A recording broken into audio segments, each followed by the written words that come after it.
Hello, mindful friends. Today we're going to be talking about what to do with the difficult or negative content in our minds. And I get the question from clients a lot of, should I expect that all the content and all the thoughts in my mind will one day be positive and helpful and serve me well? And ideally, that would be a wonderful experience if we got to the point where we never had a bad thought or we never had negative self-talk. But the truth is that most of us will probably never arrive there. And that's not necessarily the goal of mindfulness or a meditative practice or working with the mind. It's not to get all pleasant experiences. Because like in all the teachings, that cover everything and every experience of our life, is you have to have the balance. There's the mud and the lotus, and the lotus does not grow without the mud. So same thing with the experience in the mind. We can't expect that it will one day, if our practice is strong enough, only be lotuses. Right? Because we have a balance. The mud has to be there too. But what do we do with the mud? And the mud is things like, small little things of calling ourselves an idiot when we make a mistake, or lamenting something we said the day before and regretting it and wanting to change things, all the way to moments of really deep hopelessness or despair.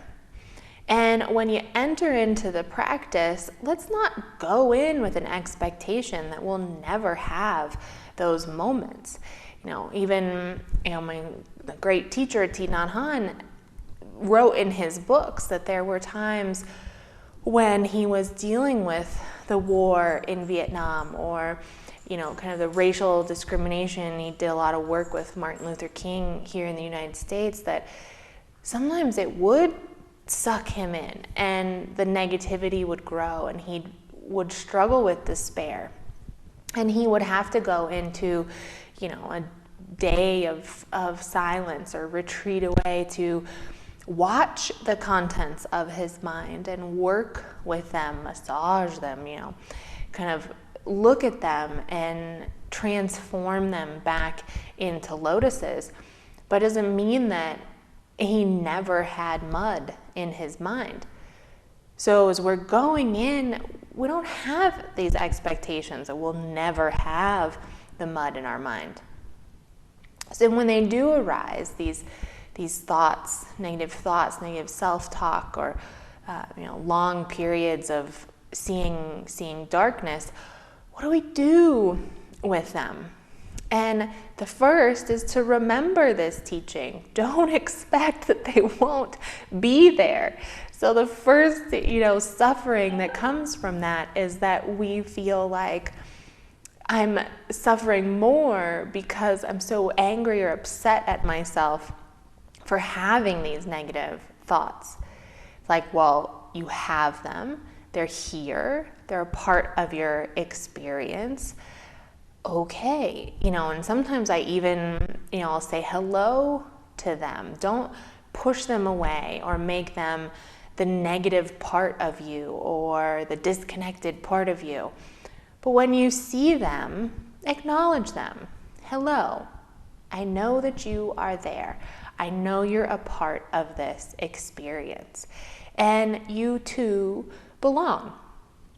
So now we don't start to add on to the negativity with the resistance to it, the anger itself for having this experience.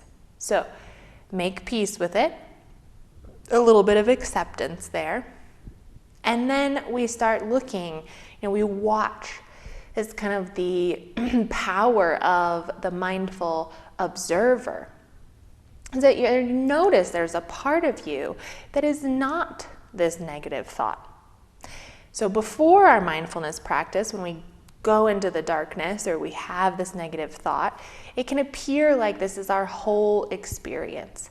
This is our whole being, that right now, this is the truth. But with the power of developing your mindful observer, is you know that there's this part of you that's the overlooker, the mindful presence that accompanies the experience of difficulty or the dark or the hardship, and that they're there together.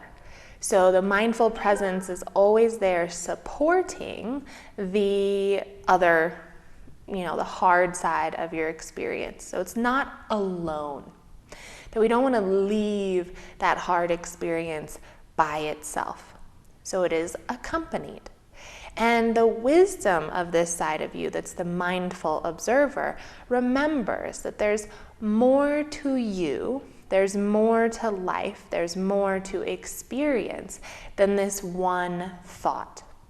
And it remembers the teachings that, thoughts and experiences are always changing. They're like the clouds in the sky. We come back to that exercise we do on observing the thoughts like clouds in the sky.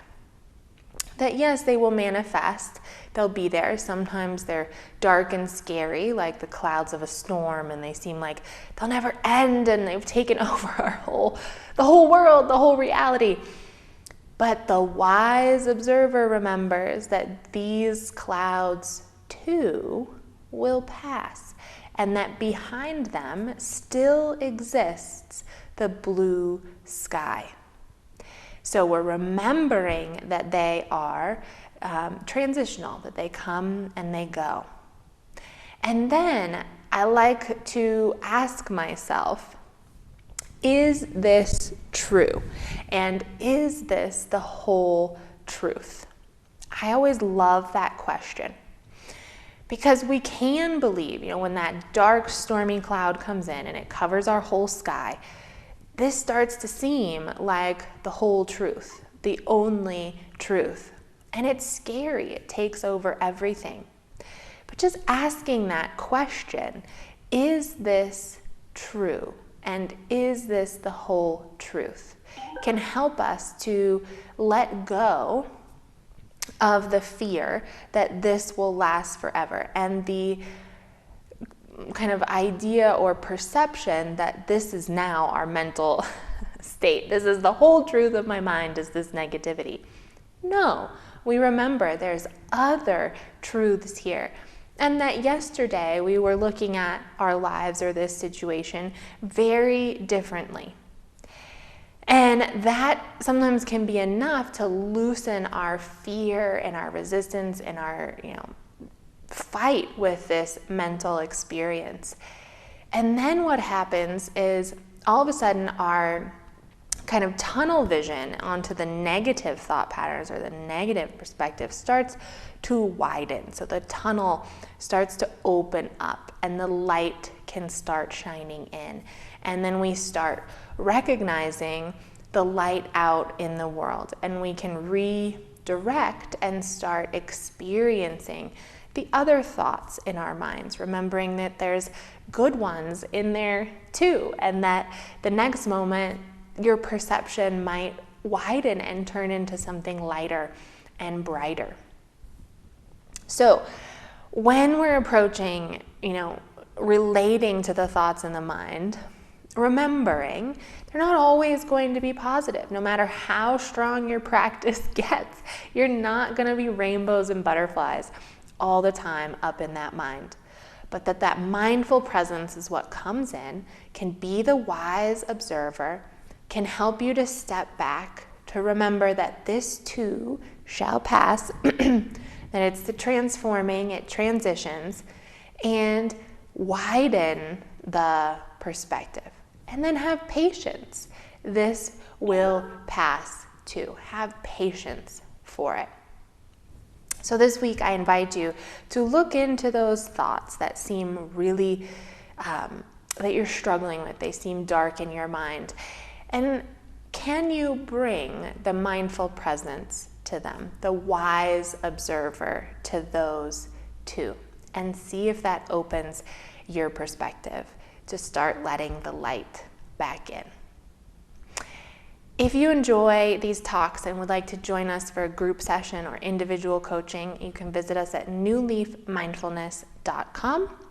And all these teachings and more are included in my book, Living from the Heart, Healing Ourselves So We Can Heal the World, which is now available as a hard book and also an audio book anywhere online platforms where you can buy those. And don't forget to like, share, and subscribe. I hope to see you all very soon.